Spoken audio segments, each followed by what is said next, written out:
साथियों, आज का भारत काफी आधुनिक और विकास के दौर में काफी ऊंचाइयां छू रहा है। लगभग सभी के पास स्मार्ट गैजेट अब उपलब्ध हो चुके हैं। परंतु आज हम बात करेंगे 19वीं सदी के भारत के बारे में, जहां न तो स्मार्ट गैजेट्स थे और न ही भारत इतना आधुनिक था।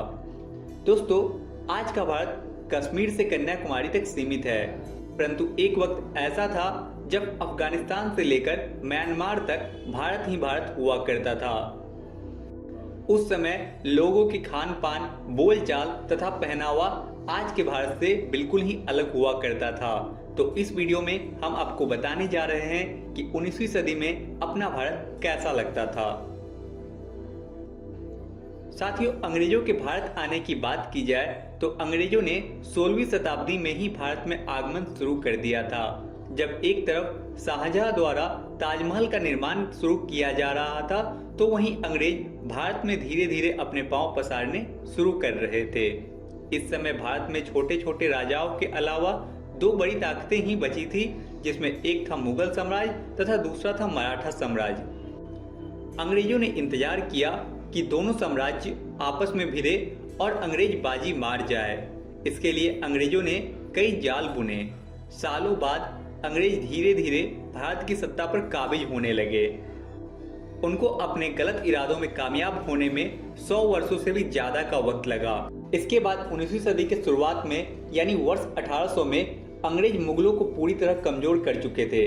मुगलों के कमजोर होने के बाद ईस्ट इंडिया कंपनी भारत में अपने पांव पसार चुकी थी।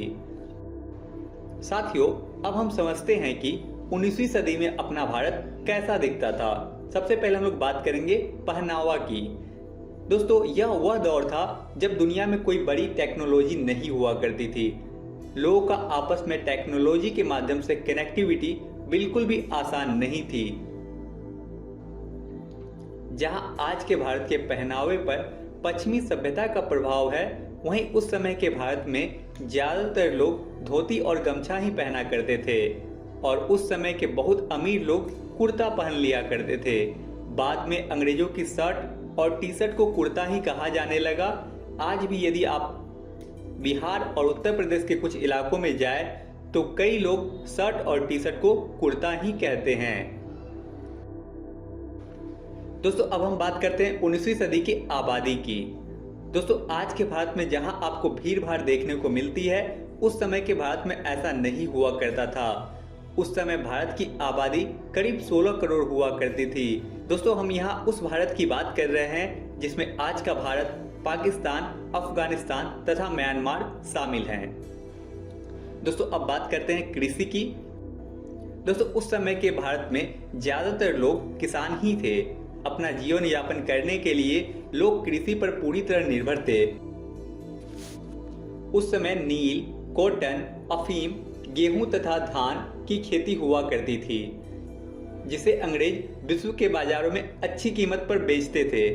किसान पूरा दिन खेतों में काम करते तथा शाम में भजन कीर्तन तथा सत्संग किया करते थे। रातों को जल्दी सोकर फिर यह किसान बहुत सुबह ही खेतों पर चले जाते थे। उस समय के भारत के लोग ज्यादातर कृषक ही थे, इसीलिए यह दिनचर्या भारत के अधिकांश लोगों की थी। भारत के अधिकांश किसान बाढ़ तथा सुखाड़ जैसी प्राकृतिक आपदाओं के साथ साथ लगान की भी मार झेला करते थे। यह वह दौर था जब भारत में बिजली नहीं हुआ करती थी। शाम में भजन कीर्तन तथा सत्संग करने में कोई बाधा उत्पन्न ना हो, इसलिए लोग शाम में दिए जला दिया करते थे। दोस्तों, अगर उस समय के शहर की बात की जाए तो उस समय ज्यादातर इलाके गांव में ही हुआ करते थे। शहर बस इक्का दुक्का ही थे। उस समय भारत में इतने गांव हुआ करते थे कि भारत गांव को ही रिप्रेजेंट करता था। अगर उस वक्त के शहर की बात की जाए तो शहर के ज्यादातर लोग मिलों में मजदूरी किया करते थे। उस जमाने में ज्यादातर कॉटन मिल ही हुआ करती थी। कॉटन मिल्स की बढ़ती डिमांड के कारण हैंडलूम इंडस्ट्री पतन की ओर जा रही थी। हैंडलूम इंडस्ट्री में हाथों से ही कारीगरी की जाती थी। लखनऊ तथा वाराणसी के हैंडलूम इंडस्ट्री की डिमांड काफी ज्यादा थी। हैंडलूम इंडस्ट्री का काम भी ज्यादा मेहनत का हुआ करता था, क्योंकि उस समय न तो बिजली थी और न ही कोई आधुनिक मशीन। आपकी जानकारी के लिए बता दें कि भारत में बिजली का आगमन 1879 में हुआ था, परंतु उस समय बिजली केवल शहरों तक ही सीमित थी। गांव अब भी बिजली से कोसों दूर था। वर्ष 1800 से पहले अपनी हाथ से कारीगरी के लिए भारत काफी मशहूर हुआ करता था। यूपी से बंगाल तक भारतीय कपड़ों के बाजार में काफी डिमांड थी, परंतु भारत में ब्रिटिशों के आगमन के बाद भारत की क्लॉथ इंडस्ट्री यानी कि कपड़ा व्यवसाय पतन की ओर बढ़ने लगा। भारतीय क्लॉथ इंडस्ट्री अच्छी क्वालिटी होने के बावजूद पतन की ओर जा रही थी। इसका कारण यह था कि इसे बनने में ज़्यादा वक्त लगता तथा ज़्यादा मजदूर भी लगते थे, जबकि ब्रिटिश लोग अपनी फैक्ट्रीज में कम समय तथा कम मजदूर के जरिए रेडीमेड कपड़े तैयार कर लेते थे। दोस्तों अब हम बात करेंगे रेल नेटवर्क की। दोस्तों आज भारत की रेल नेटवर्क दुनिया की चौथी सबसे बड़ी रेल नेटवर्क है, परंतु 19वीं सदी के भारत में रेल की औपचारिक शुरुआत महज इंडस्ट्री के लिए की गई थी। वर्ष 1832 में भारत में सर्वप्रथम मद्रास में रेल चलाने का प्रपोजल रखा गया। अंग्रेज भारत में इंडस्ट्री को डेवलप करना चाहते थे, इसलिए वो रेल जल्द से जल्द चलाने के इच्छुक थे। वर्ष 1837 में पहली बार मालगाड़ी चलाई गई, जिसमें रोड बनाने के लिए लेटेराइट पत्थर को ढोने के लिए इस्तेमाल किया गया था। आपकी जानकारी के लिए बता दें, यह मालगाड़ी रेड हिल रेलवे द्वारा रेड हिल से चिंतातरी तक चलाई गई थी। इसके बाद पहली पैसेंजर ट्रेन वर्ष 1853 में मुंबई के बोरीवली से ठाणे के बीच करीब 34 किलोमीटर की दूरी तक चलाई गई। यह ट्रेन 14 डिब्बों की थी, जिसे 3 स्टीम इंजन की मदद से चलाया गया था, जिसका नाम सिंध, साहेब और सुल्तान था। आपको बता दें, इस ट्रेन का नाम ब्लैक ब्यूटी रखा गया था। दोस्तों अब हम बात करते हैं उस समय के लोगों की आय के बारे में। दोस्तों अगर आय की बात करें तो जहां अंग्रेज दिन दूनी रात चौगुनी तरक्की कर रहे थे, तो वहीं भारतीयों की स्थिति दिन प्रतिदिन बदतर होती जा रही थी। एक डाटा के मुताबिक उस समय के यूरोपियन क्लर्क की सैलरी 40 पाउंड हुआ करती थी, तो वहीं एक आम भारतीय की सैलरी 40 गुना कम यानी कि महज 1 पाउंड ही हुआ करती थी।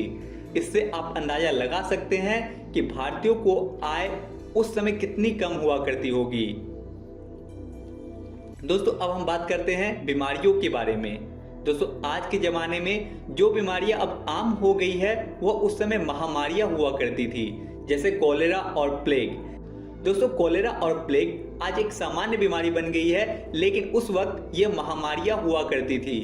इन बीमारियों की कोई दवाई नहीं होने के कारण इन बीमारियों के आगे लोग घुटने टेक दिया करते थे। दोस्तों अब हम लोग बात करते हैं शिक्षा के बारे में।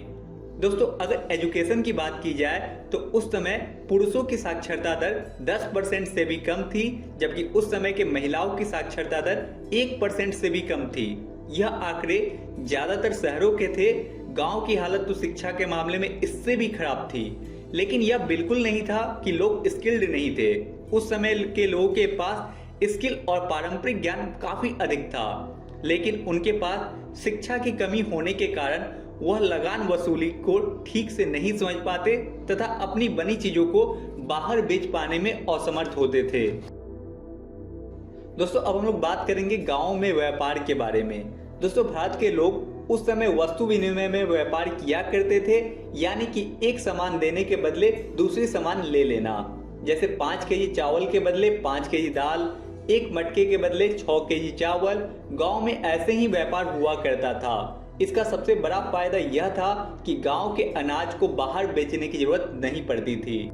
दोस्तों कुल मिलाकर बात यह है कि 19वीं सदी के भारत में कुछ चीजें अच्छी थी तो कुछ चीजें खराब। मकान बेशक कच्चे थे, लेकिन लोग दिल के बेहद अच्छे थे। तो दोस्तों आपको क्या लगता है कि उस समय के भारत में कौन कौन सी चीजें हैं जो आज के आधुनिक भारत में भी होनी चाहिए? हमें कमेंट करके जरूर बताइए। तो दोस्तों पूरा वीडियो देखने के लिए आप सभी का बहुत बहुत दिल से धन्यवाद। फिर से मिलते हैं अगली वीडियो में, तब तक के लिए शुक्रिया। जय हिंद।